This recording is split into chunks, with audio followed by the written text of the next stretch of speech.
Hello everyone, my name is Deepak and I'm going to teach you CPC today, and I think you have not started with the CPC yet. So we will start with the basics, some of topics, and we will mainly discuss the jurisdiction today. But before starting with the jurisdiction, we will discuss some of the basic things about the CPC and the procedure how to file a civil case. So first of all, we have to understand the difference between a substantive law and the procedural law. The substantive law is basically any law which creates the rights and the duties and provides the remedies in case of the violation of the legal right. And the procedural law provides the procedure for the effective enforcement of those remedies. So, and now, so CPC is a procedural law.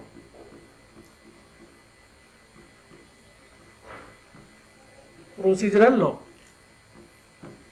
You have, I think you are aware about a maxim, ubi jus ibi remedium. Ubi jus ibi remedium. This maxim says that where there is a right, if a substantive law provides a right, then there has to be a remedy, because without that remedy, there is no value of that right. So for the protection of the for the enforcement of that right, there has to be a remedy, and the remedy has to be an effective remedy. So CPC basically fulfills the purpose of the ubi jus ibi remedium. The jurisprudential essence of the CPC is that when we talk about the civil law, there is a conflict of interest between the two individual interests in comparison to the criminal law, in which there is a conflict of interest between the one on the one side an individual interest and the societal interest. So CPC does a balancing of the interest between balancing of the interest of the two individuals. Here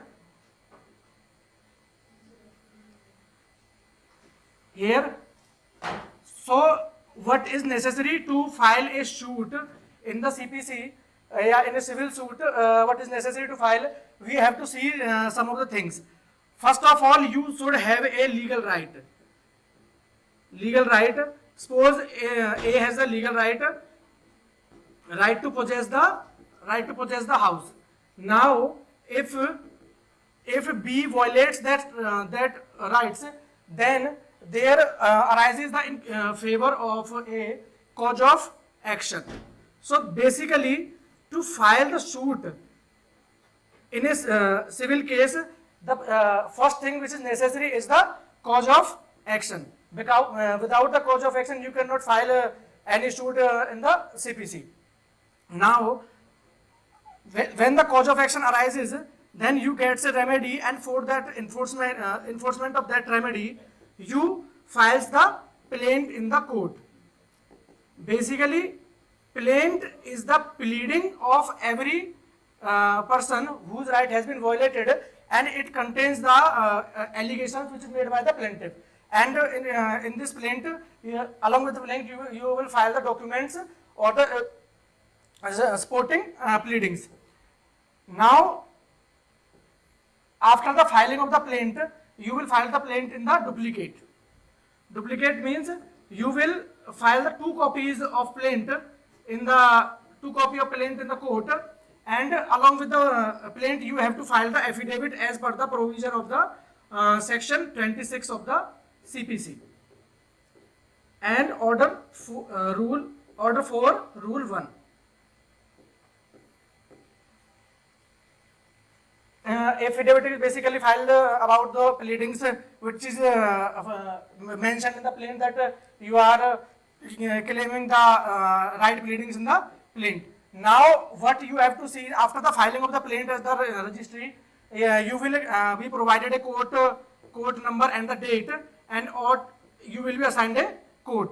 There will be the if there is an office objection regarding the plaint, then you will be given the 7 days period of to correct the objections. Now, if the after the objections are removed, objection remove होने के बाद objection जैसे ही remove हो जाएंगे उसके बाद the court will decide upon the issue of the process. Issue of the process will be dealt according to the order 5 of the CPC. Here the summons will be served upon the defendant, and the defendant has to appear before the court within the 13 days, within the 30 days of the institution of the service of the summons, and he has to file the written statement. Now, what is the written statement? So, plaint is basically the pleading of the plaintiff, and the written statement is the reply of the plaintiff in answer to the plaint of the plaintiff. It is the written statement of the defendant in answer to the plaint of the plaintiff. Now, if the defendant denies the pleadings of the plaintiff, he has to answer the pleadings of the plaintiff question by question. If he does not deny any allegations of the plaintiff, then it will be the deemed admission on the behalf of the defendant as per order 8 rule 5. 8 rule 5. Now, after the appearance of the defendant and the filing of the written statement, then there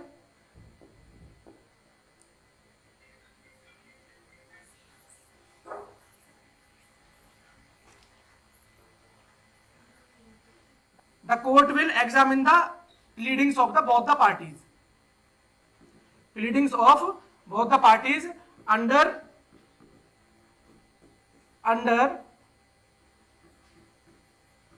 order 10 of the CPC, and he will examine the parties if it's deems necessary to elucidate the matter and the controversy between the parties. So basically, after the examination of the pleadings and the examination of the parties, if there is a conflict of the interest between the plaintiff and the defendant, then the court will go on to frame the issues. Frame issues.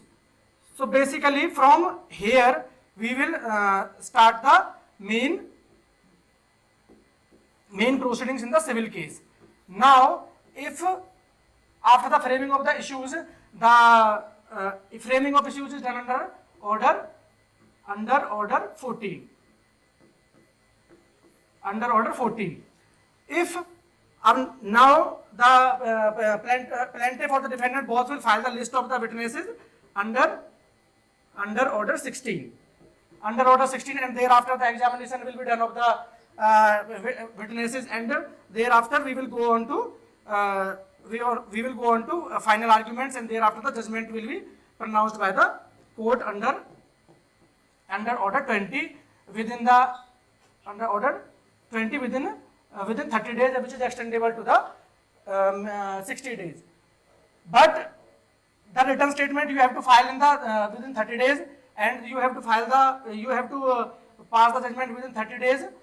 Plus, this is 30 days. After the 30 days can also be extended. So basically, passing of the judgment, there is a total 60 days after the conclusion of the case. Now, this is the basic. So first of all, you should have a legal right in a favor of one person, and if another person violates the legal right, then the cause of action will be arisen. So basically, the cause of action is the basis of any plaint or the suit. After the arising of the cause of action, then you have to file a plaint in the court, in the proper court, along with the court fees, and the plaint. In the plaint, entire pleadings of the plaintiff will be mentioned, like the jurisdiction of the court and the limitation of the whether it is barred by the limitation or within the limitation. After that, the court will issue the summons to the defendant, who will file the written statement, which is the reply of the plaintiff in answer to the claim of the which is the reply of the defendant in answer to the claim of the plaintiff.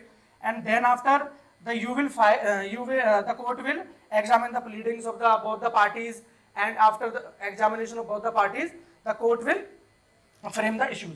After the framing of the issues, the examination of the witnesses will be done. Examination of witnesses in the civil suit is examination in chief. Examination in chief in the civil suit is always done on the affidavits. On affidavits. It is basically to save the time of the court. But it is only in the civil cases, not in the criminal cases. and then after the examination the court will pass the judgment under order 20. After that you will the plaintiff, if the decree is passed in favor of the plaintiff will go for the execution and the defendant will go for the appeal. Now if during the execution proceedings defendant goes in the appeal, defendant अगर appeal में चला जाता है तो अब इन दोनों में से हम किसको फॉलो करेंगे? If anyone can answer, then plaintiff goes in the execution after the passing of the decree in his favor and the defendant goes in the appeal. So whether the court will proceed with the execution or the court will stay the execution because the appeal has already been filed.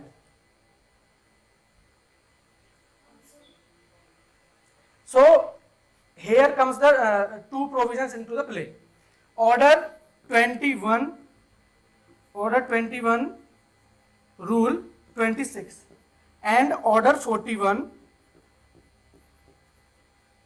Rule 5, if I am not wrong. So Order 26, Rule 20, Order 21, Rule 26 talks about the court of the first instance and the executing court, and it talks about the appellate court. Actually what happens is, when the defendant goes in the appeal, then he can file an application in the court of the first instance, and he can pray to the court that I am filing the appeal under Order 41, so you can provide the stay of the execution till the appeal is decided. So here the court of the first instance will provide the time, he can stay the execution and provide the time to file the appeal under 41 Rule 5 and to apply for the stay under Order 41 Rule 5. Basically final order of the stay of the execution is to be done by the appellate court, but the trial court, but the court of the first instance can grant the time to file an application under 41 Rule 5 for the stay of the execution. Both talks about the stay of the execution. This court of the first instance can grant the stay of the execution only till the filing of the application for the stay of the execution under 41 Rule 5. Okay, and then if the appellate court also grants the stay of the execution, then the execution will be stayed and the appeal will be proceeded. And now if the execution has already been done and the appeal has been filed, if the execution has and the appeal is filed, and then what will happen if the appeal is decided in favor of the defendant? Execution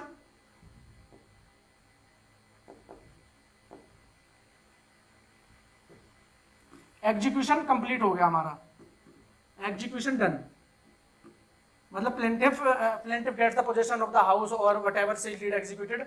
Now if the appeal is decided in favor of the defendant, which is filed by the defendant, then what happens? This is the another situation. वो तो पहली थी कि अगर execution अभी pending है और defendant को एग्जीक्यूशन को स्टे कराना है तो वो ऑर्डर 21 रूल 26 में या फिर ऑर्डर 41 रूल 5 में जाके उसको स्टे करा सकता है. अगर एग्जीक्यूशन ऑलरेडी हो गया है और appeal defendant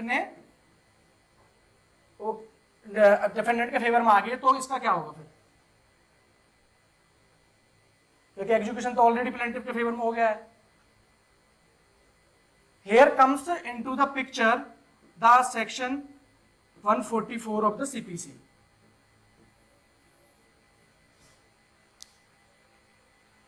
So basically the defendant can file an application under section 144 of the CPC and he can ask for the restoration of the restitution and the restoration of the mean profits which is obtained by the plaintiff till now. Okay, so this is the basic framework of the CPC which is usually carried out. Now here we will see some of the elements of the suit in a civil case. Suit एक basic suit के लिए हमारे पास क्या क्या होना चाहिए? I think ma'am has already discussed in our class, but I will give some brief about it. First of all, there should be at least two parties. So parties is the first necessity. दूसरा हो जाएगा हमारा subject matter. Subject matter, तीसरा हो जाएगा हमारा cause of action, चौथा title, this is matter in issue. These two are basically important for the purpose of the res judicata, matter in issue and section relief. So parties, I think you are all aware about the parties in the civil case. There will be the two parties, either plaintiff or the defendant, either plaintiff or defendant, or petitioner and respondent. This is usually like in the HMA or in case of the application, applicant and respondent. So these are the parties. In the parties case, we will talk about the transposition of the parties or the necessity of the proper parties. Subject matter we will discuss later. And what is the cause of action? Cause of action, I think we have already discussed. So for the cause of action, we have to see the two things. First is the legal right, and other is the violation of that legal right. Violation of legal right. Let us take one example of the cause of action. Suppose we have the right to use the classes of the Archana law classes. Peaceful enjoyment of the Archana law classes, you are all entitled to use the premises of the Archana law classes peacefully. Now one person comes into the stairs and he started shouting. So you have the legal right to peaceful enjoyment of the Archana law classes. Peaceful enjoyment of Archana law classes. And that person that is violating your right, then you will get a cause of action after the violation of that right. So basically, cause of action is the existence of this right, legal right, and the violation of, if the violation of that legal right occurs, then you will get the cause of action. Now, the other thing is the title. What is the title? If a person is filing a suit, then in what legal capacity he is claiming any particular right, that will be called the title. For example, this is a house and A files a suit against the B for the possession of that house. For the possession of that house. B is already in the possession and A is claiming the possession from the B. A is claiming the possession from the B on the basis of a sale deed. On the basis of a sale deed. And B has acquired that right, for example, from his ancestors' succession. Through succession. So B is also claiming the possession. Now, here the title, which is A is claiming and the B is claiming. What is the title in the A and what is the title of the B? Ownership. Because A is also claiming the ownership of the house and B is also claiming the ownership of the house, and on that basis of the ownership, the possession is claimed by the A. So basically, in what legal capacity a person is claiming a legal right, that will be called his title. Now, from where this title is acquired, that will be the matter in issue.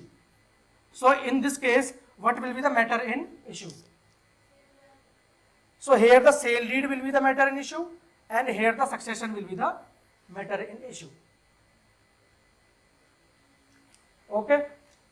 Now after the matter in issue is done, title is done, subject matter. Subject matter, I think you all know about the subject matter. The property which A and B are claiming is the subject matter. After that, what is remaining is the relief. Relief. When you are filing a suit regarding any dispute or the legal right, and the moment the proceedings are instituted, what are you claiming, it becomes the relief, and what the court grants is also called the relief. So here, if the court grants the possession of the house to the A, then that will be the relief.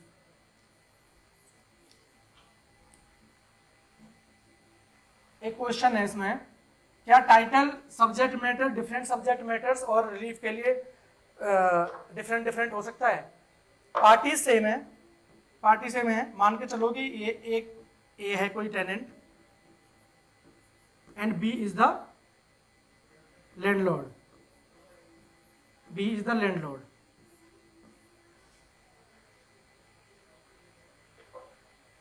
तो title जो है हमारा वो subject matter और relief के according change हो सकता है। फॉर एग्जाम्पल यहां पे मान के चलो कि एक लैंडलॉर्ड जो है वो सूट डालता है against the tenant A.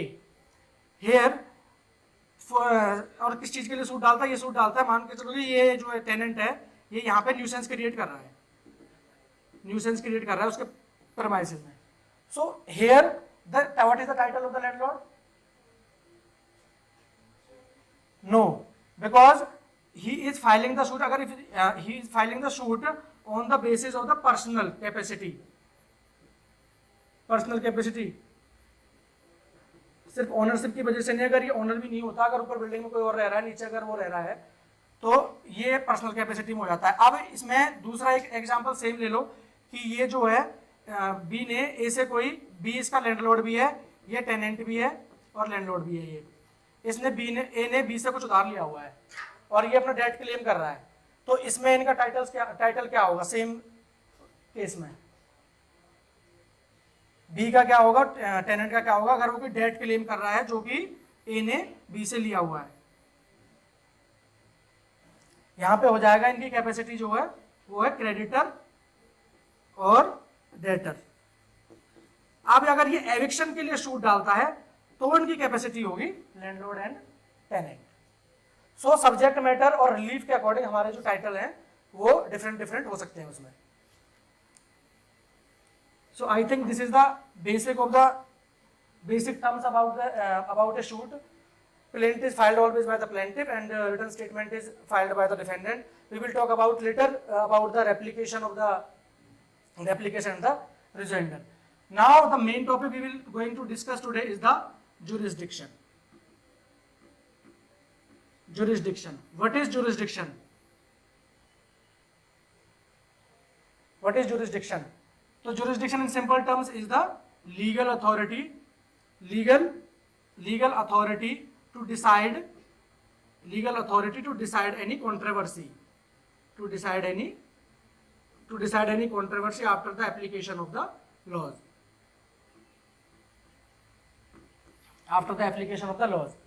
So to get the relief from the court, you have to file the suit or the plaint within the proper jurisdiction of the court.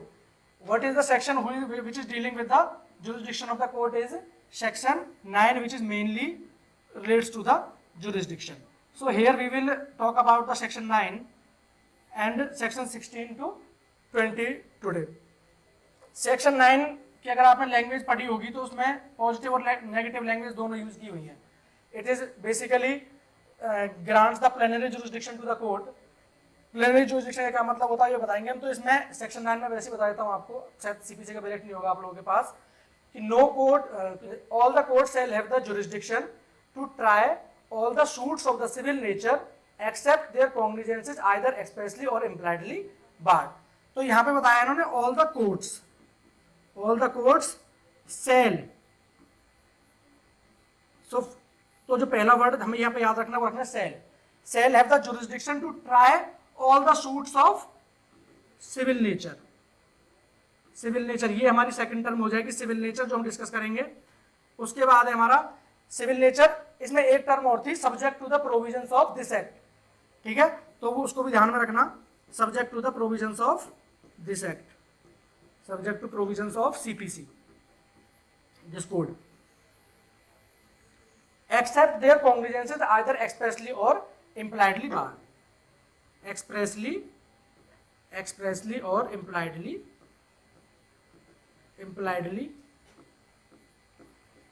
Board.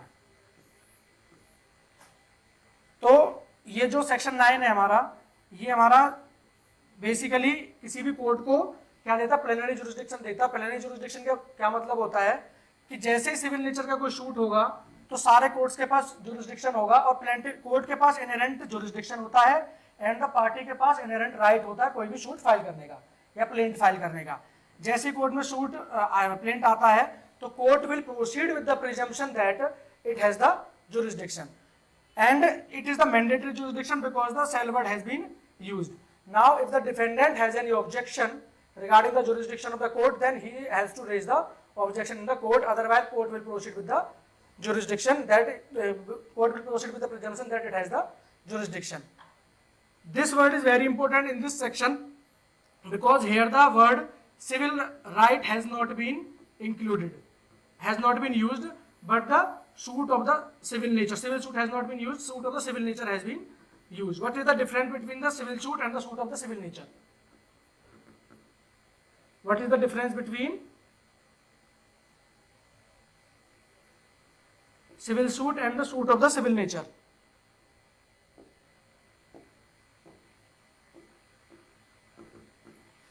What is the difference between civil suit and suit of the civil nature? Suit of civil nature broad है. Actually what happens is in civil suit the pure civil right are included, but in the suit of the civil nature if the religious or the social right are also included incidentally, not primarily, मतलब basic right जो होना चाहिए वो हमारा civil right ही होना चाहिए, अगर incidentally social religious rights हमारे इन्वॉल्व हैं तो हम उसको क्या बोलते हैं, suit of the civil nature. जैसे कि एक एग्जांपल ले लो,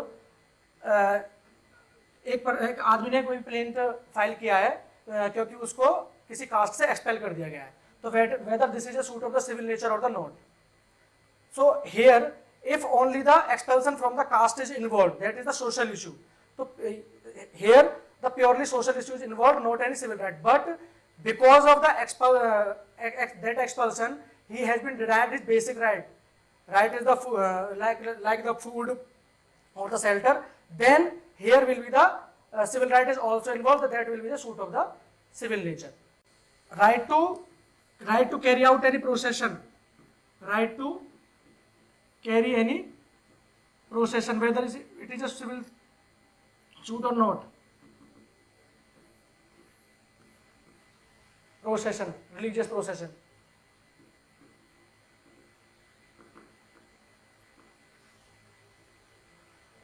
Religious procession, fundamental rights हैं हमारे। fundamental rights में अंडर आर्टिकल 25 जो है, this right is manifested under right to carry on any, right to profess or practice any religion. So this is the purely civil right. So this will be covered under section 9. Right to worship, it is also included under article 25 under the freedom of the religion. So these are the civil rights and the suits of the civil nature. If any purely political right is involved, any purely political right is involved, then it will not be a suit of the civil nature. Okay, इसके बाद आता है हमारा subject to the provisions of CPC and express or implied bar.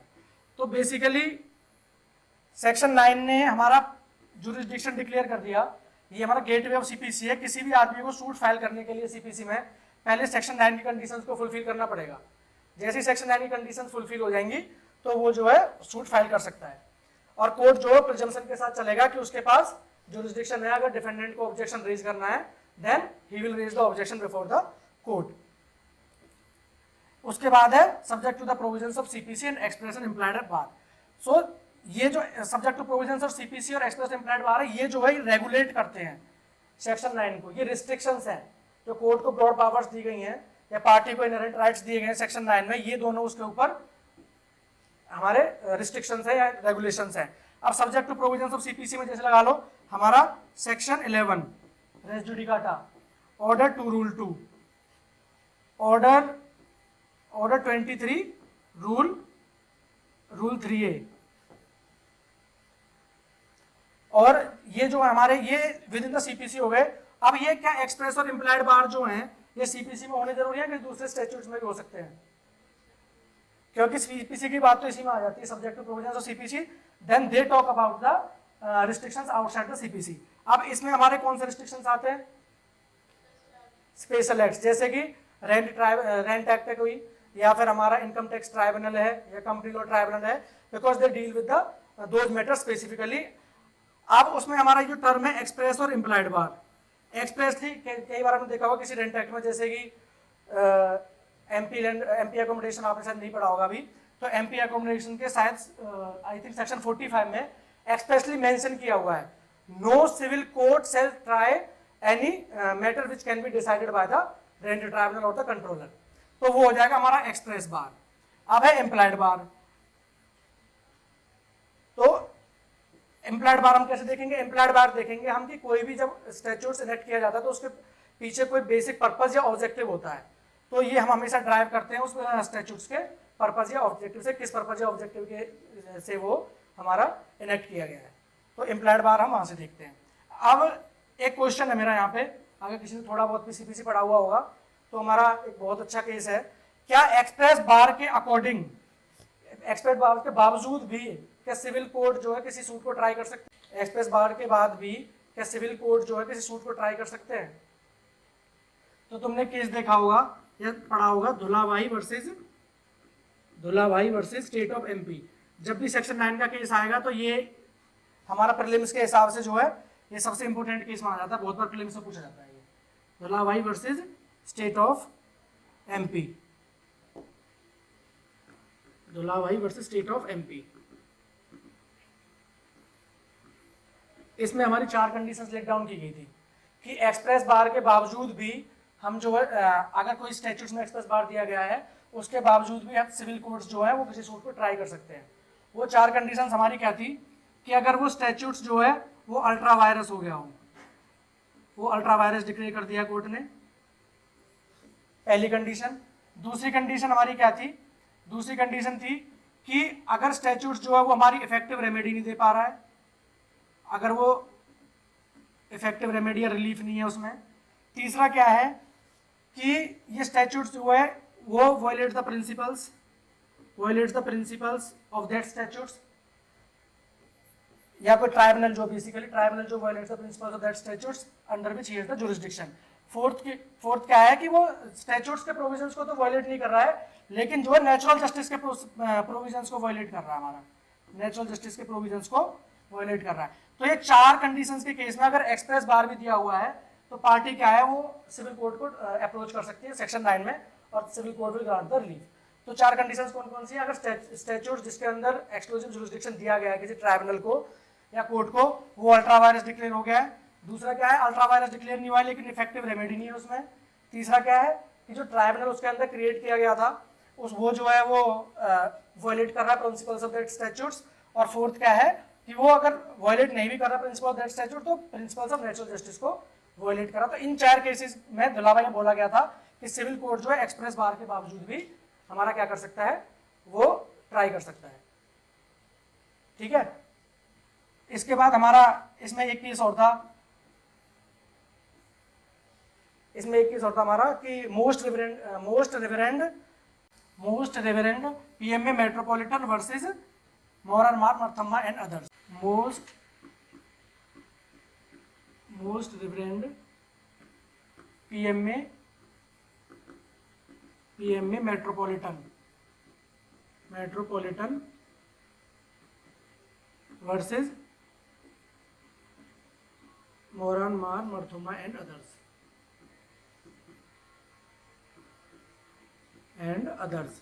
इसमें हमारा क्या हुआ था? इसमें भी हमारी 2-3 चीज बोली गई थी। मेन क्या थी वो तो बता ही दिया मैंने कि पॉजिटिव और नेगेटिव डायमेंशंस दोनों हैं। सेक्शन 9 के पॉजिटिव डायमेंशंस क्या हो गए कि सारे कोर्ट्स को जुरिसडिक्शन दे रहा है। अगर एक पार्टी के पास लीगल राइट था, उसका राइट वायलेट हो गया, then he has the inherent right to file the suit, and after the filing of the suit that court will have the inherent jurisdiction to try that suit. उसके बाद क्या दूसरा इसमें बताया था हमारा सिविल सूट में और सूट ऑफ सिविल नेचर में डिफरेंस, जो हमने अभी डिस्कस किया है।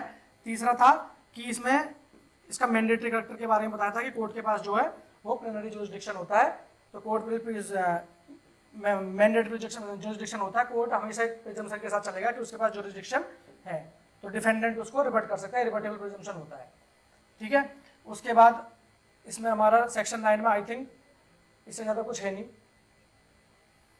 केसेस तो इसमें और भी है, लेकिन अब जितना टाइम है उसके हिसाब से we will proceed. Now we will talk about the types of the jurisdiction. Types of jurisdiction.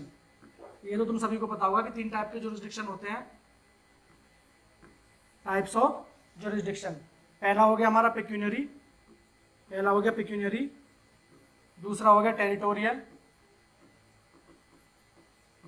territorial. और तीसरा हो गया subject matter. तीसरा क्या हो गया? subject matter. Pecuniary jurisdiction related to money.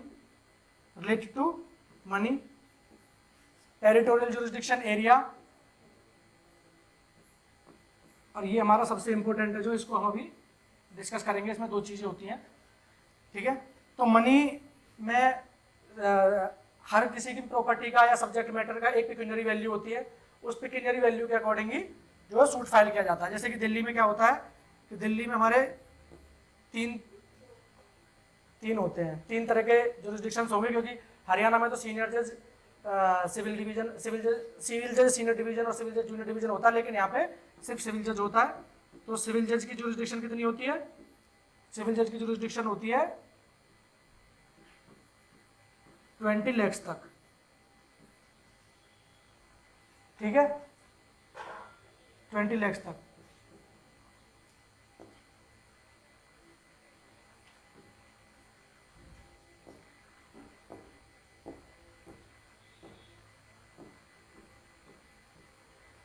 तक हमारी सिविल जज की जुरिस्डिक्शन होती है. उसके बाद क्या है कि उसके बाद आता है हमारा डीजे, डिस्ट्रिक्ट जज या फिर एडीजे जो भी है, उसकी जुरिस्डिक्शन होती है हमारी 20 लाख से 2 करोड़ तक.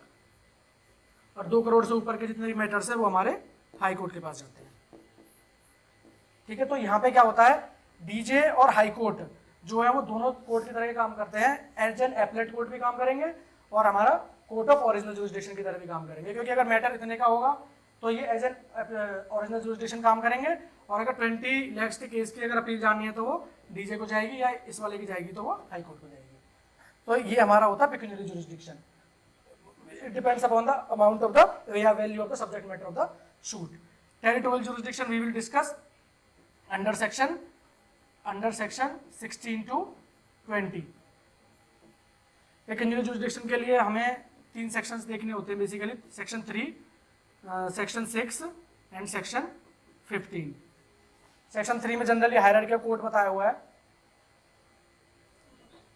सेक्शन 3 में जनरली हायरार्की ऑफ कोर्ट बताया हुआ है कि जो डिस्ट्रिक्ट कोर्ट होगा वो हाई कोर्ट के सबऑर्डिनेट होता है, और बाकी सारी कोर्ट्स होते हैं including the small causes courts वो हमारी डिस्ट्रिक्ट कोर्ट और हाई कोर्ट दोनों के सबऑर्डिनेट होते हैं.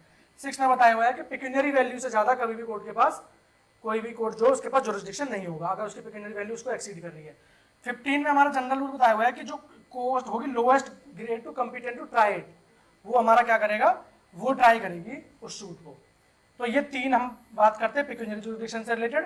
टेरिटोरियल जुरिस्डिक्शन जब भी डिसाइड करना होगा हमें तो हम सेक्शन 6 to 20 देखेंगे. इससे रिलेटेड अगर कोई ऑब्जेक्शन होता है हमारा पेक्यूनियर टेरिटोरियल से रिलेटेड तो उसके लिए हम section 21 section 21A read with section 99 ये देखते हैं. ये हम अभी डिस्कस करेंगे हम लोग. उसके बाद है सब्जेक्ट मैटर जुरिस्डिक्शन. इसके बारे में बात नहीं की हुई है सीपीसी में जनरली, लेकिन सबसे ज्यादा इंपॉर्टेंट यही है कि अगर किसी भी कोर्ट के पास सब्जेक्ट मैटर जुरिस्डिक्शन नहीं होता है तो उस केस में क्या होगा कि हमारी जो डिक्री आती है फाइनल, वो डिक्री क्या होगी हमारी, वो वॉइड एब इनिशियो हो जाएगी. इन 2 केसेस में अगर टेरिटोरियल या पेक्यूनियरी जुरिस्डिक्शन नहीं होगा तो हमें कैसे देखना है कि हमें 21A एंड 99 देखना है कि इसके क्या कंसिक्वेंसेस होंगे. उसके लिए हम कंसिक्वेंट फेलियर ऑफ जस्टिस वो सारी चीज चेक करते हैं. इसमें सब्जेक्ट मैटर जुरिस्डिक्शन अगर नहीं होता है तो हमारा वॉइड एब इनिशियो हो जाता है, और वॉइड एब इनिशियो का सीधा मतलब है कि डिक्री हमारी नलिटी है. तो सब्जेक्ट मैटर जुरिस्डिक्शन अगर देखो तो तुम 2 केसेस में हो सकता है. जैसे कि हमने अगर फैमिली मैटर्स को फैमिली कोर्ट ट्राई करेगा और अगर वो किसी नॉर्मल सिविल कोर्ट ने कर लिया तो ऑब्वियसली बात है कि उसके पास सब्जेक्ट मैटर जुरिस्डिक्शन नहीं है, तब वो डिक्री वॉइड हो जाएगी. दूसरा एक है कि मान के चलो कि एक्ट कोर्ट ने कोई प्रोहिबिट किया, जैसे रेस जुडिकाटा है, रेस जुडिकाटा के बाद भी अगर कोर्ट कोई डिक्री पास करता है तो वो हमारी वॉइड मानी जाती है. ठीक है। तो ये वॉइड वाले में इसके लिए हमें कोई अपील या उसकी जरूरत नहीं है, क्योंकि ये नलिटी होती है हमारी डिक्री, इसकी कोई वैल्यू नहीं होती। इसमें हम जो है एप्लेट या रिविजनल कोड जो है वो हमारा बेसिकली सेक्शन 21 की कंडीशन चेक करेगा। अगर सेक्शन 21 कंडीशन फुलफिल हो रही है तो सेक्शन रेड में सेक्शन 19 है, उसको वो सेट असाइड भी कर सकता है।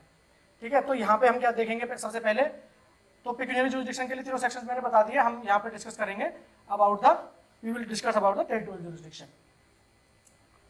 सो टेरिटोरियल जुरिसडिक्शन में हमारे सेक्शन 16 टू 20 आते हैं, और इसमें हमारा एक बहुत अच्छा कंसेप्ट है इसमें, जिससे की बात करते हैं हम exclusive jurisdiction of the court, exclusive jurisdiction of the court. But before that we will discuss section 20।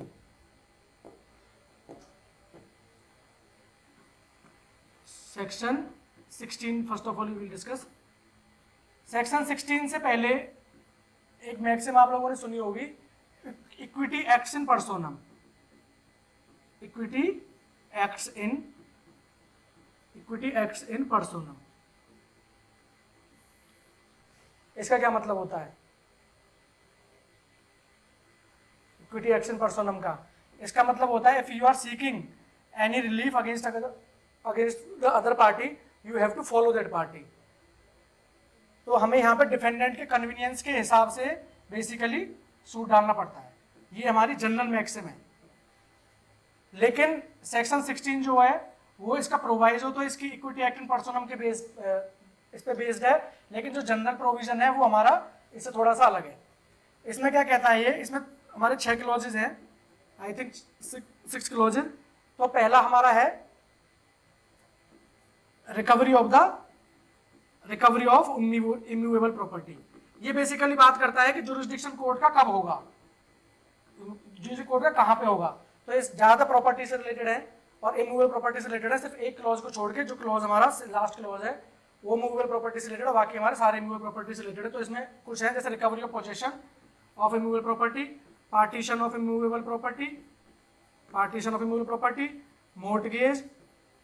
Mortgage, sale, redemption और फोरक्लोजर ऑफ इमूवेबल प्रॉपर्टी, और इसी में हमारा चार्ज दिया जाता है। ठीक है, उसके बाद हमारा नेक्स्ट क्लॉज बात करता है पार्टीशन, उसके बाद बात करें determination of the other rights, relating to the immovable property. अब ये अदर राइट्स जो हमारे हो गए इमूवेबल प्रॉपर्टी से, इन तीनों को छोड़ के बाकी जो अदर राइट्स है वो हमारे अदर राइट्स में आ जाते हैं, उसका मैं एग्जांपल दूंगा। और जो हमारा लास्ट इससे पहला जो क्लॉज है वो compensation for the wrongs to the immovable property, compensation. तो बेसिकली ये मॉनेटरी कंपनसेशन की बात करता है, ये इमूवेबल प्रॉपर्टी से रिलेटेड है। इसके बाद हमारा लास्ट जो है जो मूवेबल प्रॉपर्टी से रिलेटेड इसका अकेला प्रोविजन है, वो है हमारा suits relating to the recovery of property under distraint or attachment, recovery of movable property under distraint or attachment. अब यहाँ पे ये तो रिकवरी ऑफ इमूवेबल प्रॉपर्टी या पोजीशन ऑफ इमूवेबल प्रॉपर्टी, मान के चलो कि भाई हम किसी पोजीशन के लिए एंटाइटल्ड है, उसको रिकवर करना है, या पार्टीशन है, जॉइंट फैमिली प्रॉपर्टी है, उससे रिलेटेड अगर किसी पार्टी को सूट डालना है, तो जहाँ पे जो सब्जेक्ट मैटर सिचुएटेड होता है इन केसेस में, ये जो 6 केसेस है हमारे, जहाँ पे सब्जेक्ट मैटर, जहाँ पे बेसिकली वो प्रॉपर्टी सिचुएटेड होगी, उसी कोर्ट के पास हमारा जुरिसडिक्शन होगा। ये जनरल प्रोविजन है। Recovery of the position of immovable property, जहाँ प्रॉपर्टी सिचुएटेड है, अगर पार्टीशन है किसी जॉइंट फैमिली प्रॉपर्टी का, वो भी प्रॉपर्टी जहाँ पे सिचुएटेड है। मोर्टगेज तुम सब लोगों को पता होगा, टीपी में पढ़ते हैं हम अंडर सेक्शन 58 कि अगर एक पार्टी जो डेट देती है दूसरी पार्टी को in lieu of the submitting of some property, that after the payment of that amount the property will be released. तो हमारा मॉर्टगेज होता है। Sale, you are all aware about it. Redemption क्या होता है कि अगर पेमेंट के बाद मॉर्टगेज जो है, 2 पार्टीज होती है उसमें हमारा, कि अगर मॉर्टगेज सेटिस्फाई होने के बाद अगर वो नहीं दे रहा है, उसकी प्रॉपर्टी को वापस से डॉक्यूमेंट्स डिलीवर नहीं कर रहा है, तो वो रिडम्पशन के लिए सूट डाल सकता है। फोरक्लोजर में मॉर्टगेजी के पास ऑप्शन होता है कि अगर मॉर्टगेजर जो है वो हमारा क्या नहीं करे, वो हमारा अगर पेमेंट नहीं करता है तो वो फोरक्लोजर के लिए सूट डालता है। फोरक्लोजर का मतलब होता है कि जो मॉर्टगेजर है वो अब प्रॉपर्टी को रिडीम नहीं करा सकता। उसके बाद चार्ज, यहाँ पे हमें एक चीज देखनी है, चार्ज क्या होता है। चार्ज मान के चलो हम दो, ये एक फैमिली है ए, इसके दो सन है S1 S2, ए की वाइफ है जो कि S1 और S2 की मदर है M। अब यहाँ पे इनके बीच में पार्टीशन हो रहा है, इनके बीच में पार्टीशन के दौरान इनके बीच में एग्रीमेंट हो जाता है S1 और S2 के दौरान, ये अपनी सारी प्रॉपर्टी S1 S2 को देता है और ये एग्रीमेंट कर लेते हैं कि हम अपनी मदर को जो है वो एक अमाउंट देंगे, मान के चलो 10,000 रुपये per month, 10,000 rupees per month. तो क्या ये चार्ज हो जाएगा?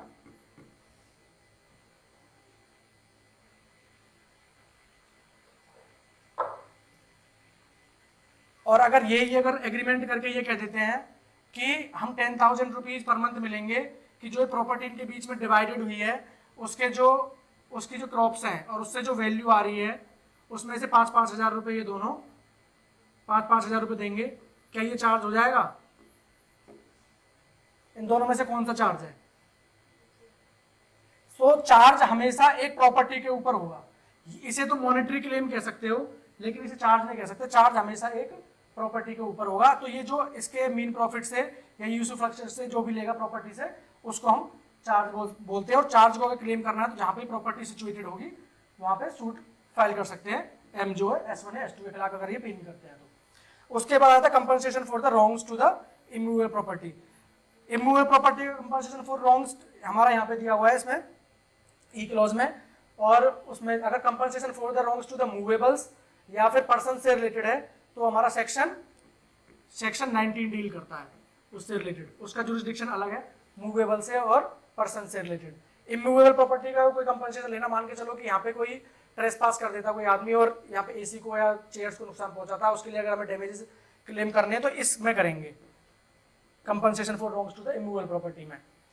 उसके बाद अब हमारा ये जो अदर राइट्स था इसके कुछ एग्जांपल्स हैं, इस अदर राइट्स को डिस्कस करना जरूरी है क्योंकि इसके बिना कंपनसेशन वाला समझ में नहीं आएगा। अदर राइट्स में हमारे कुछ एग्जांपल्स है, स्पेसिफिक परफॉर्मेंस ऑफ कॉन्ट्रैक्ट्स जो सबसे ज्यादा इंपॉर्टेंट है।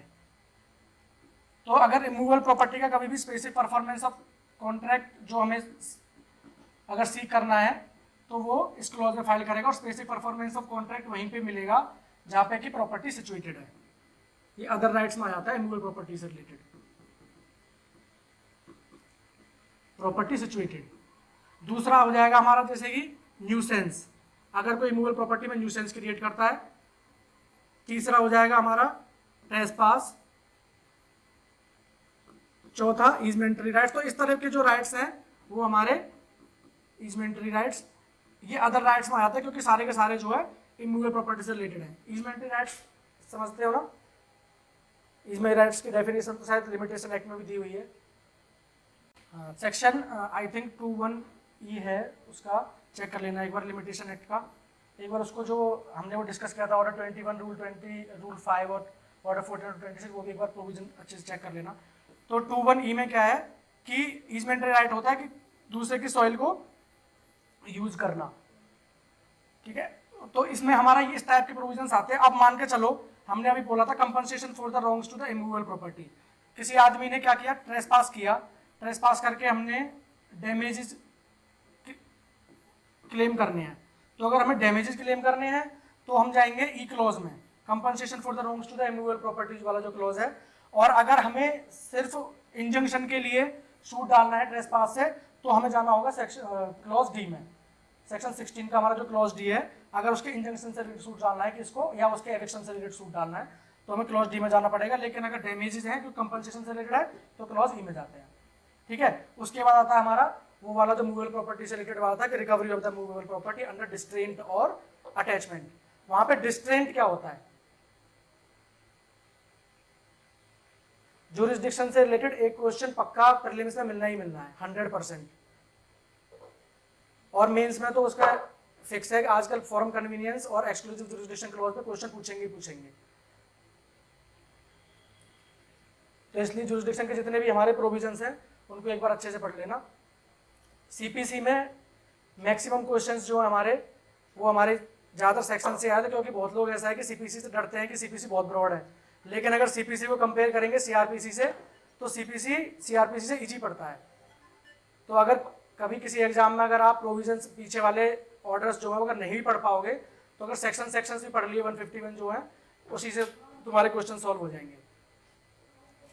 ठीक है, तो इसमें क्या है, इसमें हमारा डिस्ट्रेंट का मतलब क्या होता है? डिस्ट्रेंट का मतलब होता है seizure of the property in lieu of the debt. Seizure of property in lieu of debt, मतलब तुमने कोई मूवेबल प्रॉपर्टी डेट पे करने के लिए दी थी, सीज की हुई है तुम्हारी, और तुमने क्या किया, डेट पे कर दिया, लेकिन उस मूवेबल प्रॉपर्टी को अगर रिलीज नहीं कर रहा है कोई, तो तुम सूट डाल सकते हो यहाँ पे सेक्शन 16 के एफ क्लॉज में। उसके बाद दूसरा हमारा प्रोविजन था अटैचमेंट।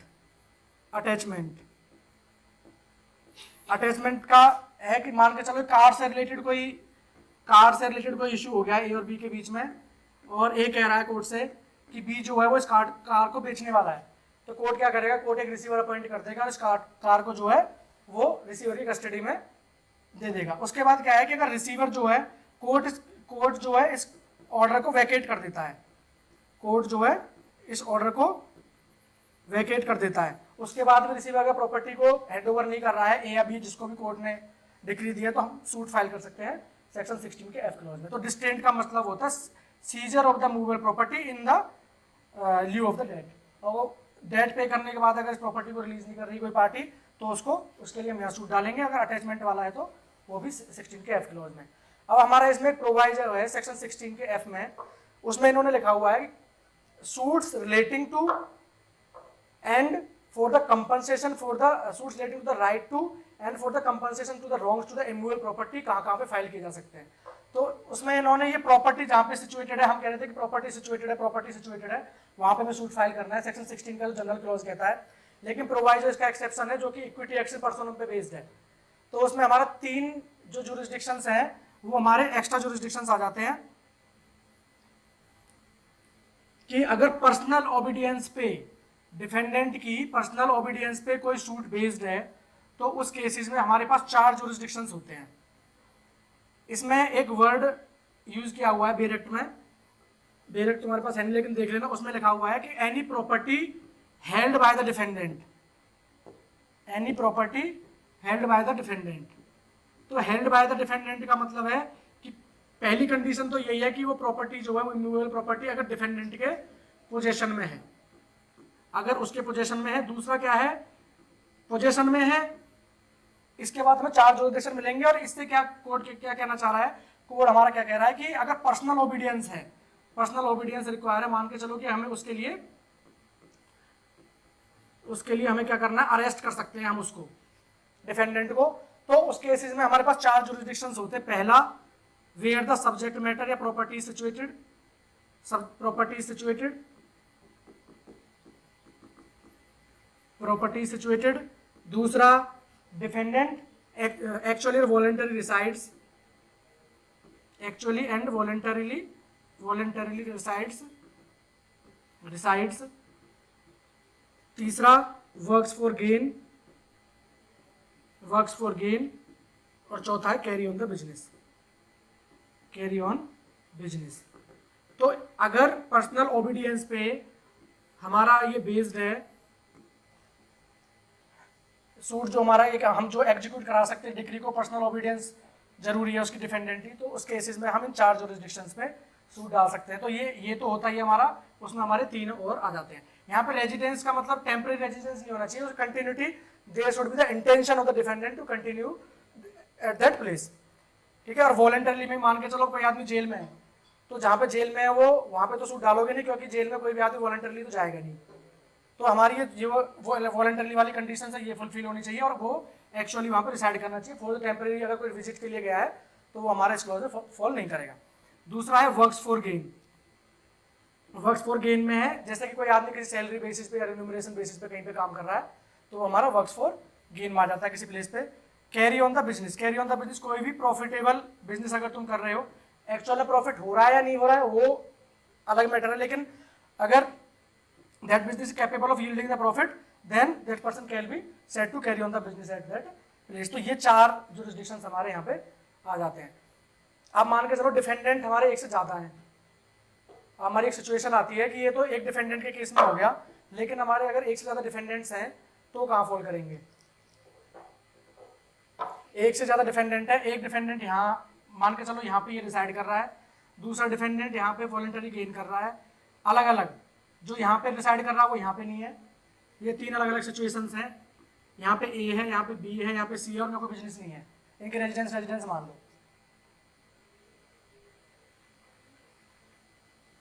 कहाँ से आएगा प्रोविजन?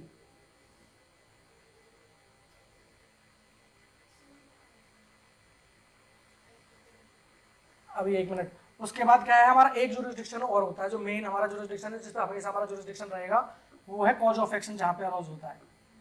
ये जो प्रोविजंस हैं ये कि अगर एक से ज़्यादा डिफेंडेंट है और हमारा 16 to 19 के अंदर फॉल नहीं कर रहा है कोई भी शूट, तो हम उसको किससे डिसाइड करते हैं? उसको डिसाइड करते हैं हम सेक्शन 20 से. तो ये जो हमारा सेक्शन 20 है ये अदर सूट्स की बात करता है, अदर सूट्स की. और एक से ज़्यादा डिफेंडेंट वाले केसेस में क्या होता है, उसमें पहला क्लॉज जो है वहाँ पे यही लिखा हुआ है कि each of the defendant where resides. लेकिन अगर ईच ऑफ द डिफेंडेंट नहीं होंगे तो any of the defendant word use किया हुआ हमारा सेकंड क्लॉज में. लेकिन उसके लिए हमारी 2 कंडीशंस होती है हमारी, या तो either the leave of the court is given, either leave of the court is given, या फिर जो बाकी जो डिफेंडेंट है, मान के चलो बी और सी एक ए वाले शूट पे डाल दिया, तो बी और सी जो अगर अपनी कंसेंट दे देते हैं ए पे शूट डालने के लिए, तो फिर अदर डिफेंडेंट जहाँ पे एक्विस कर जाए, वो अदर डिफेंडेंट एक्विस अगर कर जाते हैं तो हमारा तो फिर ए पे फाइल हो जाएगा. तो इसके लिए 2 कंडीशंस हमारी जरूरी होती है. तो पहला क्लॉज जो हमारा 20 का जो फर्स्ट क्लॉज है उसमें each of the defendants use किया हुआ है. और अगर हमारे ईच ऑफ द डिफेंडेंट्स अगर सारे एक जगह नहीं रह रहे हैं तो उसके लिए हमें फिर क्या करना पड़ता है, either the leave of the court is given, और जो अदर डिफेंडेंट्स हैं who do not reside or carry on the business they acquiesce to file the suit at the a. Cause of action हमारा C clause में दिया हुआ है उसके में कि कॉज ऑफ एक्शन जहाँ पे अराउज होगा वहाँ पे ये सूट फाइल किए जा सकते हैं. इसका जो हमारा मेन प्रोविजन जो है वो हमारा आता है, इसका जो एक्सप्लेनेशन दिया हुआ है, एक्सप्लेनेशन जो कि कॉर्पोरेशन के केसेस में दिया है कि सेक्शन 20 में कॉर्पोरेशन के केसेस में कैरी ऑन द बिजनेस कहाँ पे कहा जाएगा, to carry on the business. जो हम बोल रहे हैं ना कि कैरी ऑन द बिजनेस ये वाला वर्ड है, तो कॉर्पोरेशन के केस में कैरी ऑन द बिजनेस का कैसे पता चलेगा, क्योंकि उनके बहुत सारे हेड ऑफिस हो सकते हैं, प्रिंसिपल ऑफिस हो सकते हैं, उनके लोकल ऑफिस भी हो सकते हैं. तो उससे रिलेटेड हमारा ये एक्सप्लेनेशन है. और उस एक केस भी है पटेल रोडवेज वर्सेस थोड़ा मुझे याद नहीं आ रहा है, पटेल रोडवेज का केस है उसमें. तो उसमें हमारा बताया हुआ है कि इसमें हमारी 3 सिचुएशंस एक्चुअली क्रिएट होती है जिसमें हमारा डिसाइड करते हैं. उसमें एक्सप्लेनेशन ही डिस्कस किया हुआ है, पटेल रोडवेज वर्सेस प्रसाद ट्रेडिंग कंपनी. ठीक है, तो उसका एक्सप्लेनेशन को समझना बहुत जरूरी, क्योंकि जो इलस्ट्रेशन हमारे सेक्शन 20 में दे रखे हैं वो एक्सप्लेनेशन बेस्ड पे ही है पूरा का पूरा. तो एक्सप्लेनेशन को एक बार देख लो कि एक्सप्लेनेशन में हमारा क्या है क्या नहीं है. और सेक्शन 20 से और 16 तक लेके पूरा बस ये एक्सप्लेनेशन ही समझने लायक है, बाकी ऐसा कुछ नहीं है कि जुरिस्डिक्शन वालों को समझ नहीं आएगा. ये हमारे 3 प्लेसेस हैं, 1 2 3. ये हो गया हेड ऑफिस किसी कॉरपोरेशन का, ये ब्रांच ऑफिस, ये भी ब्रांच ऑफिस, ये यहाँ पे है कोई कॉज ऑफ एक्शन अराउज होगा. मान के चलो कि हमने दिल्ली में से कोई कॉन्ट्रैक्ट करते हैं ए और बी कि they will deliver the goods at Lucknow. तो कॉज ऑफ एक्शन जो हमारा कॉन्ट्रैक्ट हमारा यहाँ पे हुआ, ब्रीच ऑफ कॉन्ट्रैक्ट यहाँ पे अगर कोई परफॉर्म नहीं करता, ए डिलीवर नहीं करता, तो कॉज ऑफ एक्शन हमारा हो गया मान के चलो दिल्ली में. ये हो गया दिल्ली. हेड ऑफिस मान के चलो इनका गुड़गांव में है, गुड़गांव. ब्रांच ऑफिस 1 और 2 कर लो इन्हें. अब हमारा जो जुरिस्डिक्शन अगर एक्सप्लेनेशन के अकॉर्डिंग हम डिसाइड करेंगे तो ये जुरिस्डिक्शन तो सेक्शन 20 के अकॉर्डिंग हमेशा रहेगा.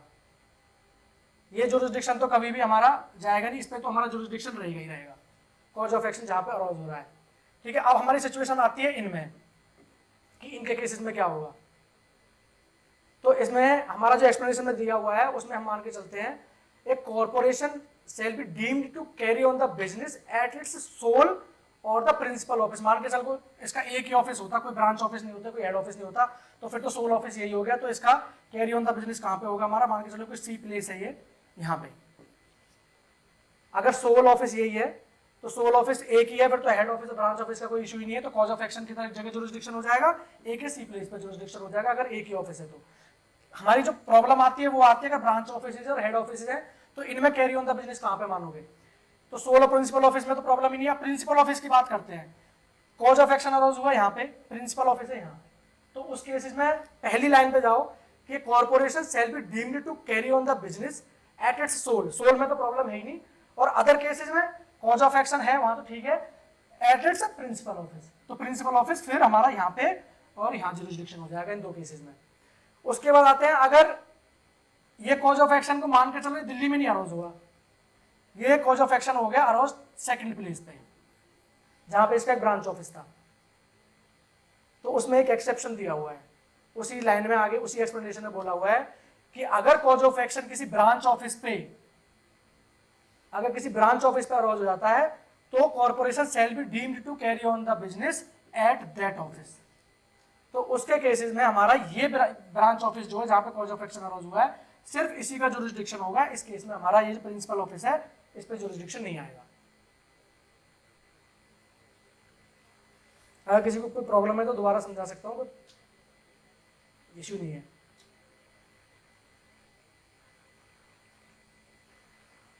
ठीक है, तो ये हमारा 20 का एक्सप्लेनेशन था। 17 सेक्शन 17 जो है हमारा,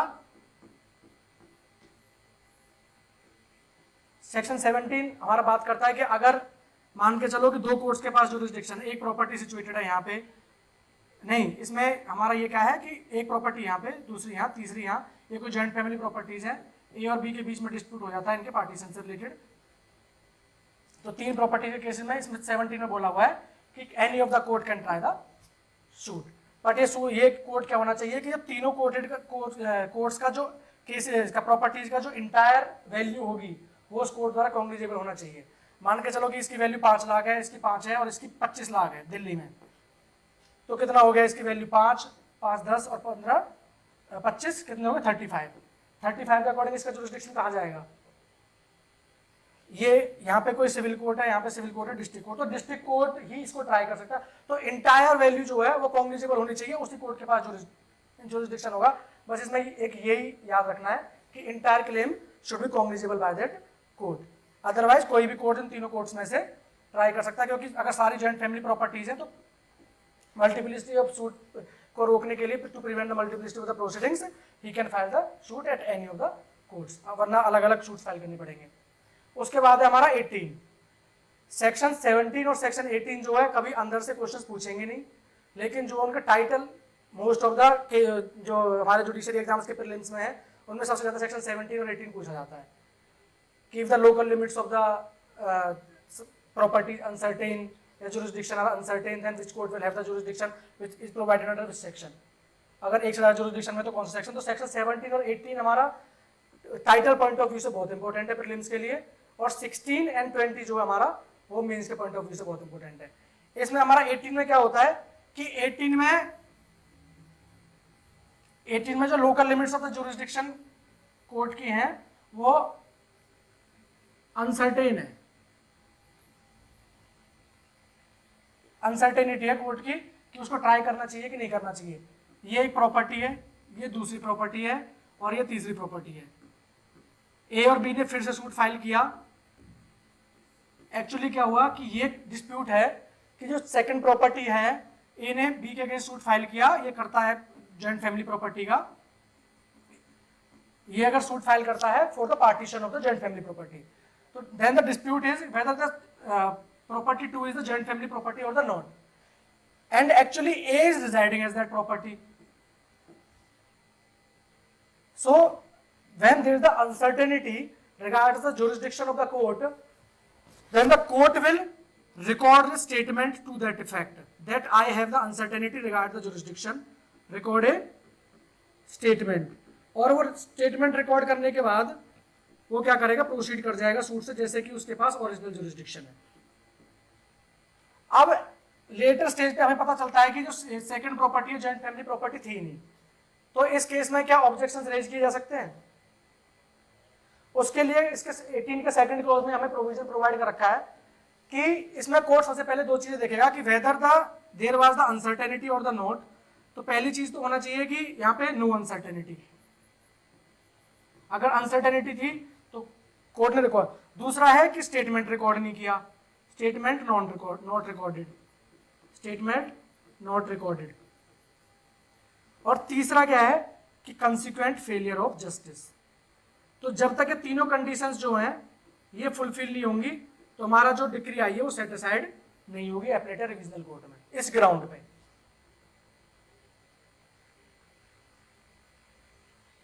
टेरिटोरियल जुरिस्डिक्शन के ग्राउंड पे। तो ये हमारा 18 है।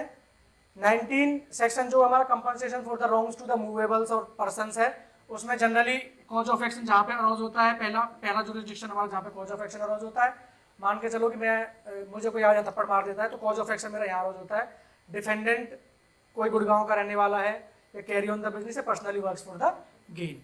तो उन तीनों carry on business, personally works for gain, personally works for gain और रिजाइड्स। यहाँ पे एक्चुअली और वॉलेंटरी वर्ड्स जो है ना वो मिसिंग है, वॉलेंटरली वर्ड यहाँ पे मिसिंग है इसमें बेर एक्ट में। लेकिन ये हमारा एक लेजिस्लेटिव एरर है तो इसको हमें उसी हिसाब से रीड करना है जैसे कि हमने सेक्शन 16 में किया है। ठीक है, तो ये सेक्शन ये हमारा compensation for the wrongs to the, मुझे किसी से डैमेज दे रहे हैं क्योंकि मुझे थप्पड़ मारा या मेरी रेपुटेशन को हुआ है तो मैं फिर इन 4 जुरिस्डिक्शंस पे सूट फाइल करूंगा। तो ये होता है हमारा टेरिटोरियल जुरिस्डिक्शन सेक्शन 16 to 20। अब हमारा कंसिक्वेंसेस क्या हैं कि अगर टेरिटोरियल जुरिस्डिक्शन नहीं है, या हमारा पेक्यूनियरी जुरिस्डिक्शन नहीं है तो कोर्ट करेगा क्या उस केस में। लैक ऑफ द जुरिस्डिक्शन, वो तो सब्जेक्ट मैटर जुरिस्डिक्शन में तो हमने बता दिया कि अगर डिक्री पास हो जाती है तो वॉइड हो जाएगा। लेकिन कोर्ट अगर मान के चलो लैक ऑफ जुरिस्डिक्शन है, लैक ऑफ जुरिस्डिक्शन है हमारा, तो इसके कंसिक्वेंसेस होंगे क्या। इसके कंसिक्वेंसेस होंगे, देखो या तो डिफेंडेंट जो है वो अपने WS में जो है वो रेज कर देगा कि कोर्ट के पास जुरिस्डिक्शन नहीं है, या फिर कोर्ट को अगर लगता है तो कोर्ट क्या करेगा इस केस में हमारा रिटर्न ऑफ प्लेंट कर देता है, प्लेंट को रिटर्न कर देगा, प्लेंटिफ जो है वो प्रॉपर कोर्ट में सूट फाइल कर देगा। रिटर्न ऑफ प्लेंट हमारा, अब अगर रिटर्न ऑफ प्लेंट अगर कोर्ट ने कर दिया है लैक ऑफ जुरिस्डिक्शन के केसेस में तो क्या होगा, या तो प्लेंटिफ जो है वो अपील में चले जाएगा क्योंकि रिटर्न ऑफ प्लेंट जो है हमारा वो एक अपीलेबल ऑर्डर है, it is an appealable order as per order 43 rule 1 का एक क्लॉज, सबसे पहला क्लॉज उसमें यही है हमारा। तो ये हमारा अपीलेबल ऑर्डर, या तो इस ऑर्डर के अगेंस्ट अपील में चला जाएगा या फिर वो क्या करेगा हमारा section 10A order 7 rule 10A जो हमारा है वो प्रॉपर कोर्ट में फाइल कर देगा। इसमें बेसिकली हम क्या करता है, प्लेंटिव कोर्ट में एप्लीकेशन फाइल करता है to direct the defendant and the plaintiff to the proper court, और केस में कोर्ट जो है वो नोटिस देता दोनों पार्टीज को और प्रॉपर कोर्ट में इनको भेज देता 10A में। लेकिन इसमें भी एक प्रोविजन है हमारा, अगर हम डिटेल में इसको पढ़ेंगे रिटर्न ऑफ प्लेंट और रिजेक्शन ऑफ प्लेंट को, कि अगर प्लेंटिफ ने ये ऑप्शन अगर एक्सरसाइज कर लिया और कोर्ट ने अगर उसको प्रॉपर कोर्ट में भेज दिया तो वो रिटर्न ऑफ प्लेंट के अगेंस्ट अपील में नहीं जा सकता था। लेकिन हाँ अगर कोर्ट ने उसकी एप्लीकेशन अगर 10A की रिजेक्ट कर दी है then he can appeal. 10B में है एपलेट कोर्ट का है, क्योंकि एपलेट कोर्ट के पास भी हमारा सेम पावर्स होती है, ऑर्डर 7 रूल 10B। ये हमारा एपलेट कोर्ट जब प्लेंट रिटर्न करता है तो उस केसेस में। अब इसमें क्या है, ये हमारा लैक ऑफ जुरिस्डिक्शन स्टेट। अब हमारा जो मेन इसमें एक आता है जिससे ज्यादातर क्वेश्चन पूछे जाते हैं, एक तो फॉर्म ऑफ कन्वीनियंस है जिसको हम ट्रांसफर ऑफ सूट के टाइम पे पढ़ेंगे, जिसमें 22 से 25 हमें प्रोविजंस पढ़ने पड़ेंगे। लेकिन exclusive jurisdiction clause, exclusive jurisdiction clause क्या होता है, एक्सक्लूसिव जुरिस्डिक्शन क्लॉज टर्म पे ध्यान दो एक बार, खुद समझ में आ जाएगा। Exclusive jurisdiction clause, exclusive jurisdiction clause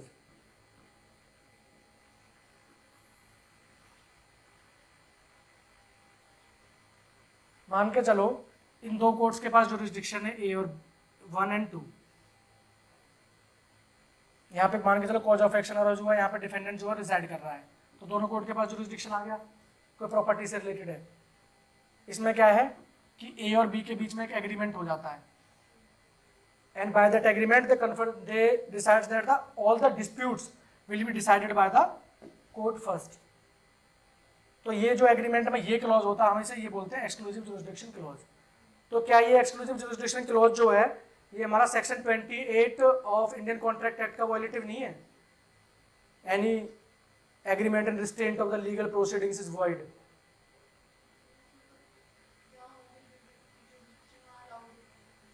हाँ, क्योंकि ये क्या है कि सारी जो कॉम्पिटेंट कोर्ट्स हैं, क्योंकि दोनों कॉम्पिटेंट कोर्ट्स हैं, तो ऑल द कॉम्पिटेंट कोर्ट्स का ये जो रेमेडी है उसको खत्म नहीं कर रहा है, उसको एग्जॉस्ट नहीं कर रहा है, तो इसकी वजह से सेक्शन 28 का ये वॉलेटिव नहीं है। मान के चलो कि ए और बी एग्री करते हैं, उनके बीच में एग्रीमेंट हो जाता है कि third court, this third court will have the jurisdiction in case of any dispute between the parties, then whether this clause is valid or not.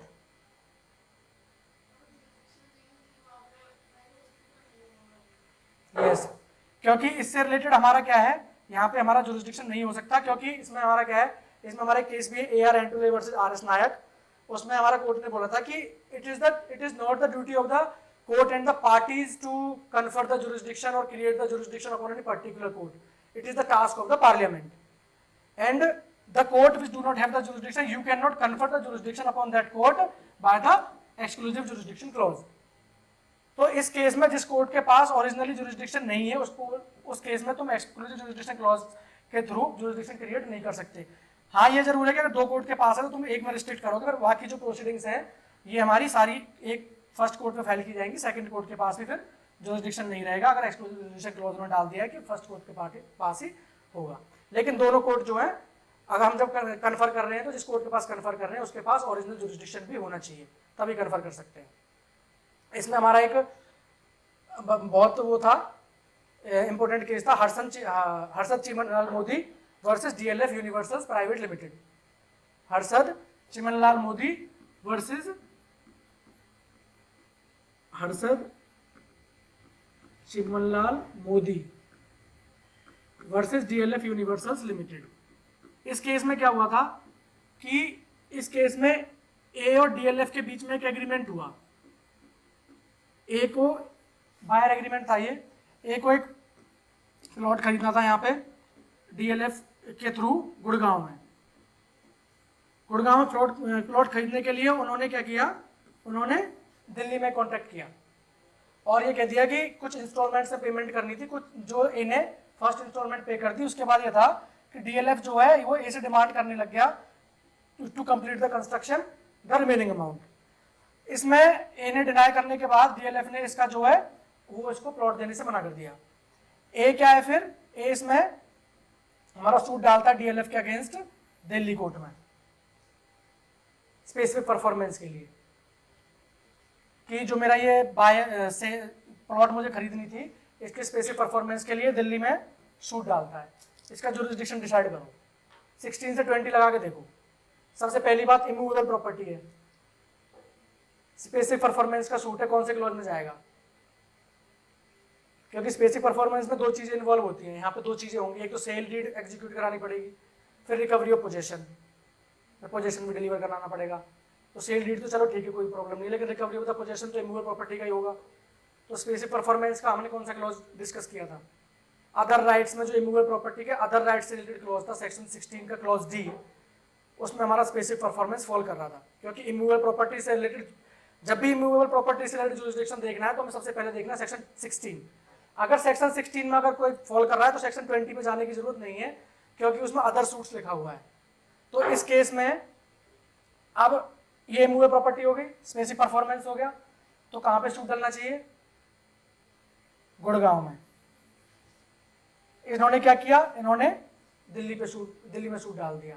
यहाँ पे ये भी क्लेम करता है कि हमारे एग्रीमेंट में डिसाइड हुआ था कि अगर हमारे बीच में कोई भी डिस्प्यूट होगा तो हम दिल्ली में जुरिस्डिक्शन करेंगे, तो हमारा दिल्ली का जुरिस्डिक्शन रहेगा, दिल्ली कोर्ट का। कैसे रोज हुआ? मैंने कहा था ना कि अगर 16 फुलफिल नहीं हो रहा है तो हमें 20 पे जाना है।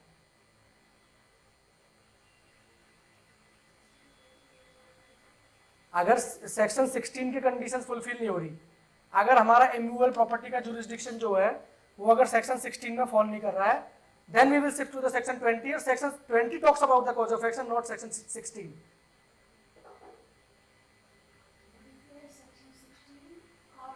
क्योंकि यहाँ पे स्पेसिफिक परफॉर्मेंस का है, हमें सेक्शन 20 रेजिडुअरी क्लॉज है। तो अगर इमूवेबल प्रॉपर्टी से रिलेटेड अगर जुरिस्डिक्शन हमारा सेक्शन 16 फुलफिल हो रहा है तो मैं सेक्शन 20 में जाने की जरूरत नहीं। कोर्ट ने पहली चीज यही बोली थी इसमें कि अगर हमारा सेक्शन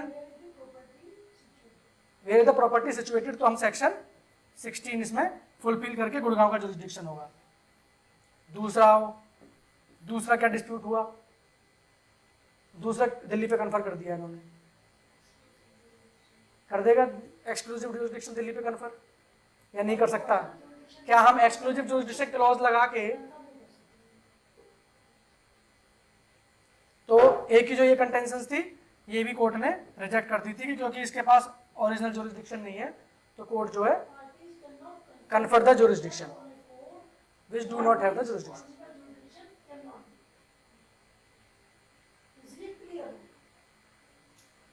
ओके, तो कोर्ट ने कह दिया था कि प्रॉपर जुरिस्डिक्शन में शूट नहीं है, तो कोर्ट इसने जो प्लेंटिफ के कंटेंशंस थे एक है वो डिनाई कर दिए थे इस केस में।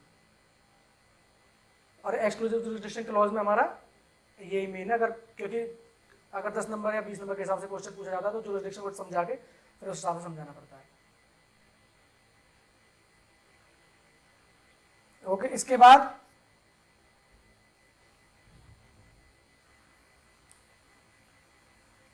हमारा ऑब्जेक्शन से रिलेटेड है कि अगर हमारा सेक्शन 21 जो है, सेक्शन 21 बात करता है objection as to the jurisdiction, objection as to the jurisdiction. तो एपलेट और रिविजनल कोर्ट में अगर कोई ऑब्जेक्शन डाल रहा है कि court of the first instance के पास जुरिस्डिक्शन नहीं था और उसने डिग्री पास कर दी है, तो कोर्ट जो है कौन कौन सी कंडीशंस देखेगा उस केसेस में, वो हमारा सेक्शन 21 में प्रोवाइड किया हुआ है। तो 21 में हमारी 3 चीजें देखनी होती है बेसिकली सेक्शन 21 में, कि जो भी ऑब्जेक्शन तुम्हारा जो section 21 talks about only the 2 jurisdictions, pecuniary jurisdiction and territorial jurisdiction। तीसरा भी है लेकिन मेनली वो एग्जीक्यूटिंग कोर्ट का है, तो वो jurisdictions के टाइप में नहीं आता है कि एग्जीक्यूटिंग कोर्ट के पास क्या एग्जीक्यूट करने का वो था या नहीं था। इससे रिलेटेड इशू है why not subject matter jurisdiction is discussed under section 21,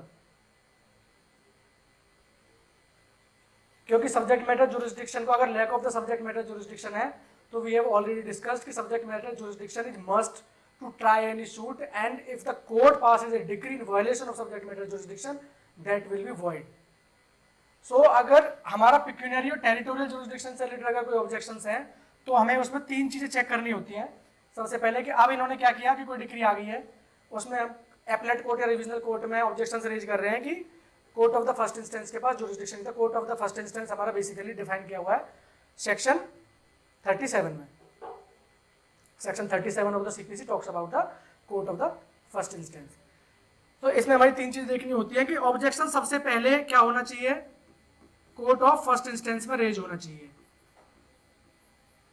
कि अगर डिफेंडेंट ने ये objection court of first instance में रेज नहीं किया और डायरेक्टली एपलेट और रिविजनल कोर्ट में वो रेज कर रहा है, that will not be allowed. दूसरा क्या है कि at earliest possible opportunity, at earliest possible opportunity. तीसरा हमारा क्या कह रहा है, ये इसी में ये सेकंड वाले में आप इसको इंक्लूड कर सकते हैं कि जहां पे इश्यूज सेटल हो गए हैं वहां पे हमारा at or before the settlement of issues, at or before settlement of issues. Settlement of issues मतलब फ्रेमिंग ऑफ इश्यूज, जो हम की ऑर्डर 14 में करते हैं। और जो मोस्ट इंपोर्टेंट है इसमें कि सबसे पहले objection for court of first instance में रेज करना है, एट अर्लीस्ट पॉसिबल अपॉर्चुनिटी या सेटलमेंट ऑफ इश्यूज से पहले करना है, और सबसे इंपोर्टेंट है consequent failure of justice, consequent failure of justice, consequent failure of justice. तो ये ये बेसिकली हमें 4 चीजें देखनी होती हैं। अगर कोर्ट, एपलेट कोर्ट या रिविजनल कोर्ट में हमने जुरिसडिक्शन से रिलेटेड अगर कोई ऑब्जेक्शन रेज किया है, तो जब ये कंडीशंस फुलफिल हो जाएंगी तो उसके बाद जो है डिक्री वो सेट असाइड की जा सकती है। अब सेक्शन 21 के साथ हम एक सेक्शन और पढ़ते हैं, सेक्शन 99 सीपीसी।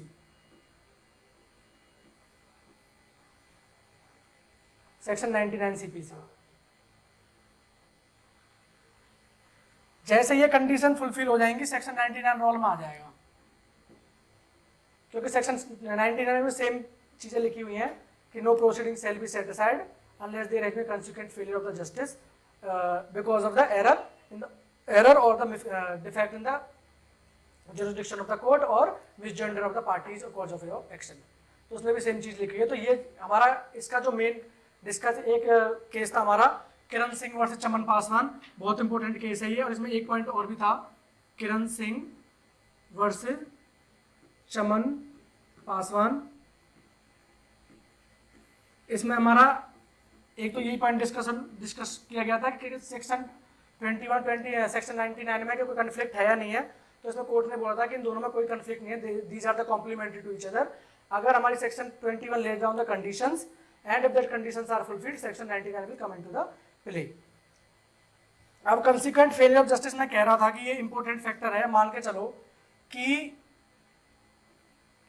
ए और बी के बीच में सूट था, बी ने कोर्ट ऑफ फर्स्ट इंस्टेंस में जुरिसडिक्शन से रिलेटेड लैक ऑफ जुरिसडिक्शन का ऑब्जेक्शन रेज कर दिया।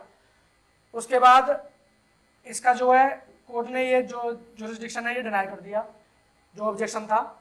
उसके बाद जो बी है वो अपील में जाता है और अपील में जाने के बाद इस जुरिसडिक्शन को, इस ऑब्जेक्शन को रेज करता है फिर से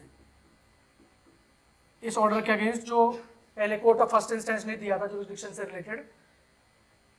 ए और बी के बीच में सूट था, बी ने रेज किया कोर्ट ऑफ फर्स्ट इंस्टेंस में, कोर्ट ऑफ फर्स्ट इंस्टेंस ने डिनाई कर दिया, ऑब्जेक्शन रिजेक्ट कर दिया। उसके बाद बी अपील में जाता है ऑब्जेक्शन से रिलेटेड और कहता है कि इस ए के पास जो है, ए ने गलत सूट फाइल किया, इस कोर्ट के पास जुरिसडिक्शन नहीं है। तो क्या एपलेट कोर्ट इस ऑब्जेक्शन को रेज करेगा इस स्टेज पे? अभी सूट चल रहा है, अभी सूट डिसाइड नहीं हुआ है, सिर्फ एक ऑब्जेक्शन आया, कोर्ट ने ऑब्जेक्शन रिजेक्ट कर दिया कोर्ट ऑफ फर्स्ट इंस्टेंस ने और प्रोसीड कर दिया सूट के साथ। बी अपील में चला जाता है और अपील में ये ऑब्जेक्शन रेज करता है कि कोर्ट ऑफ फर्स्ट इंस्टेंस के पास जुरिसडिक्शन नहीं है। तो can appellate court decide that issue और नॉट? इनमें ही इन 4 क्लॉजेस में आंसर है। चलो ये तीनों फुलफिल हो गई, इन्हें भी छोड़ो। चौथे पे आओ, क्या कंसिक्वेंट फेलियर ऑफ जस्टिस हो गया है? कंसिक्वेंट फेलियर ऑफ जस्टिस कब माना जाएगा? ये किरण सिंह वर्सेस चमन पासवान में ये इशू डिस्कस किया गया कि जब तक suits until the suit has not been decided on the merits, then how can the defendant say that he has suffered the consequent failure of the justice? तो जब तक ये सूट कंप्लीट डिसाइड नहीं हो जाएगा तो वो सेक्शन 21 का यूज करके अपील में इस ऑब्जेक्शन को रेज नहीं कर सकता, क्योंकि कंसिक्वेंट फेलियर ऑफ जस्टिस हुआ ही नहीं है। ओके, तो ये केस हमारा सेक्शन 21 से सबसे ज्यादा जो इंपॉर्टेंट केस है वो हमारा किरण सिंह वर्सेस चमन पासवान। ऑर्डर जितने भी अपीलेबल हमारे ऑर्डर्स हैं वो हमारे सेक्शन 104 एंड ऑर्डर 43 रूल 1 में दिए हुए हैं, उनकी लिस्ट है। लेकिन कंडीशंस तो फुलफिल करनी पड़ेंगी ना। अपील चलेगा, लेकिन अपील में ऑब्जेक्शन कैसे रेज करें? कंडीशंस फुलफिल तो करनी पड़ेंगी।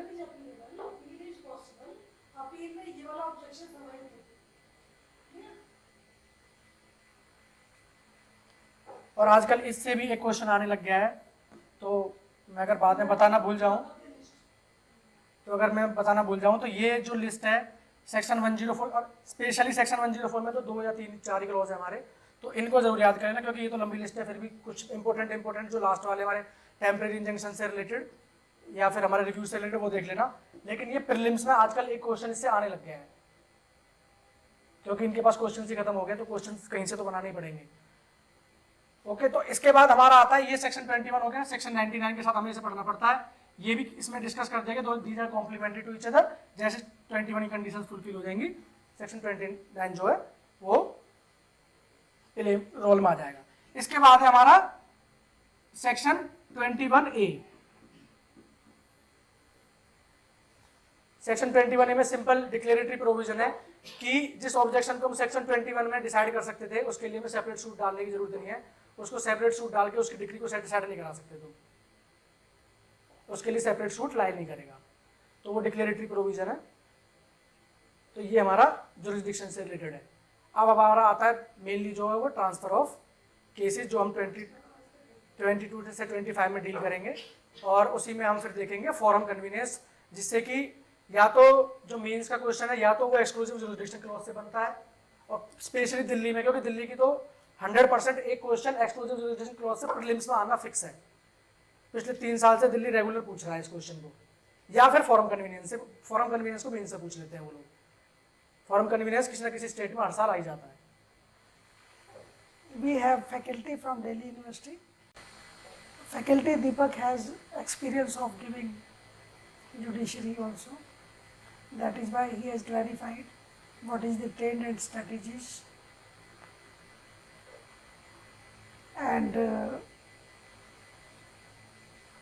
on the subject of CPC, after giving overview how the civil suit proceeds as per CPC, he has given you the clear picture of jurisdiction and what is the difference between this section and that section, what is the effect of lacking jurisdiction. If any court lacks jurisdiction, what it has to do, plane कैसे return होगा, plane कैसे transfer होगा. Section 22 to 25 shall be dealt with later on in the next lecture. Any difficulty regarding the subject taught by Mr. Deepak, our faculty, you can please raise your queries.